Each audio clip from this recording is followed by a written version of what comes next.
Students, आज की कक्षा में पुनः आपका स्वागत है।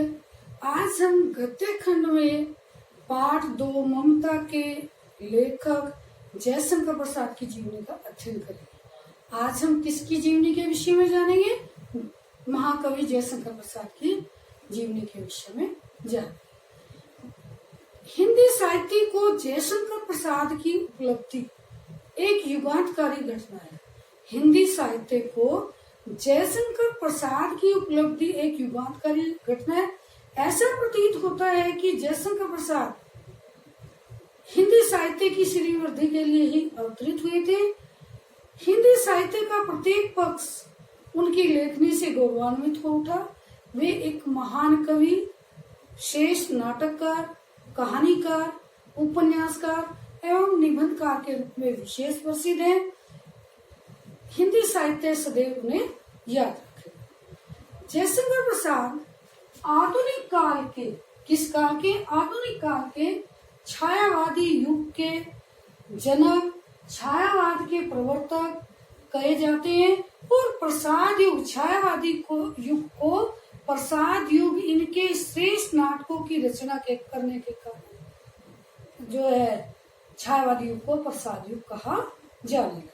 तो ये किस काल के? आधुनिक काल के। किस युग के? छायावाद युग के।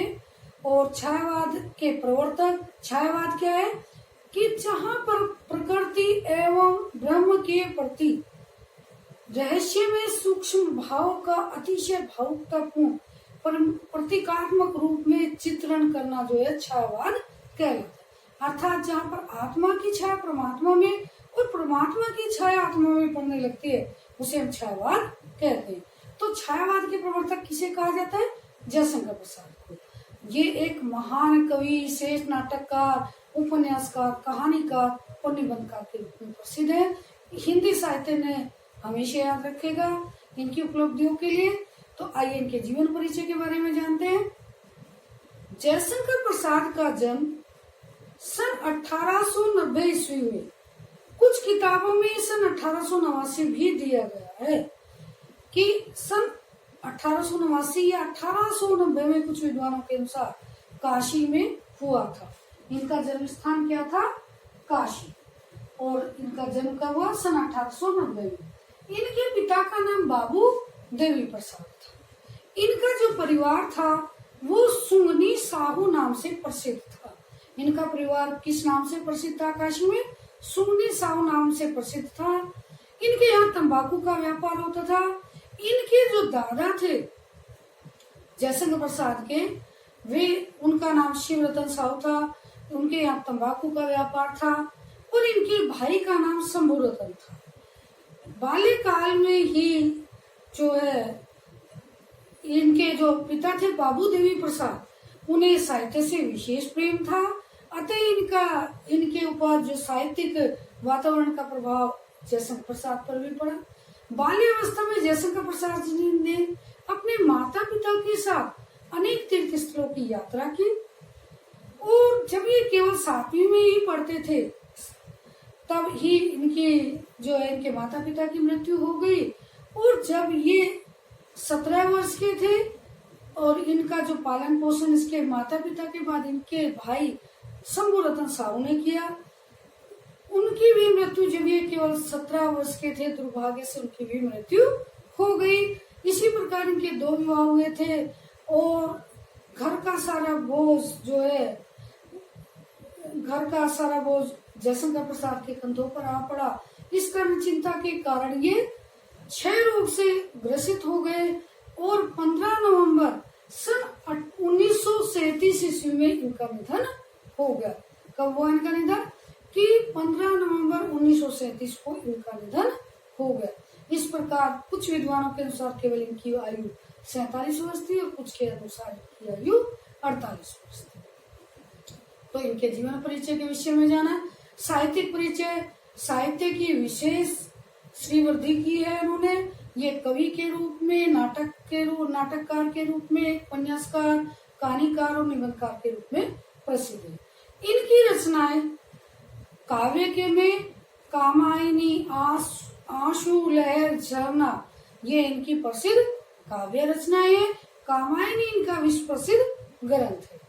इन्होंने दर्शन और जो साहित्य है, दर्शन साहित्य का अध्ययन किया। इसके साथ ही साथ ये एक प्रसिद्ध नाटककार है, ऐतिहासिक नाटककार। समुद्र, इनके नाटकों में समुद्रगुप्त, चंद्रगुप्त, स्कंदगुप्त, जन्मेजय का नायक ध्रुव स्वामी, एक घूंट इनका पहला एकांकी माना जाता है। तो ये सभी इनके नाटक थे।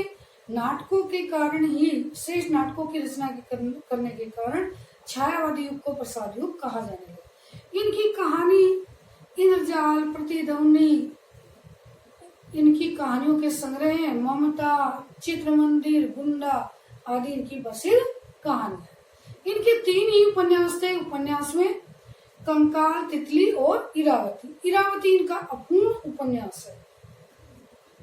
इसके अलावा इन्होंने एक निबंध भी लिखा, काव्य और निबंध। तो इस प्रकार से कहानी, नाटक, उपन्यास और कवि के रूप में इन्हें विशेष प्रसिद्धि प्राप्त हुई। इनकी प्रारंभिक शिक्षा अंग्रेजी, फारसी, उर्दू, हिंदी व संस्कृत इन्होंने स्वाध्याय से ही अपने घर पर ही प्राप्त की थी। लेखन विधा के विषय में काव्य, कहानी, उपन्यास, नाटक, निबंध। इनकी भाषा संस्कृत निष्ठ खड़ी बोली है। संस्कृत के तत्सम शब्दों से युक्त संस्कृत निष्ठ खड़ी बोली है।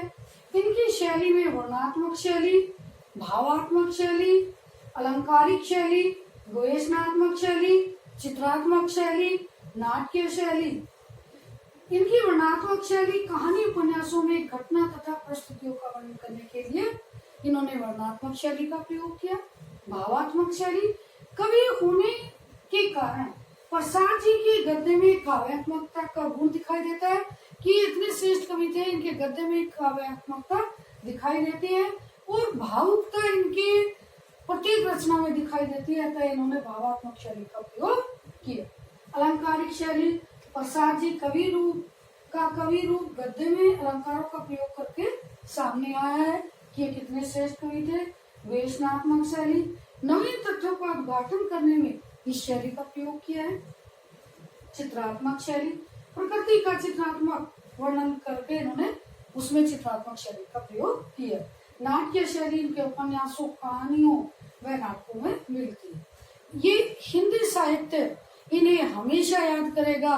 इनकी श्रेष्ठता को, इनकी उपलब्धि को देख करके आचार्य नंदुलारी वाजपेयी ने कहा है कि सदियों तक साहित्य नहीं यह समझ सकेगा, सदियों तक साहित्य यह नहीं समझ सकेगा, तुम मानव थे या मानवता के महाकाव्य, तुम मानव थे या मानवता के महाकाव्य।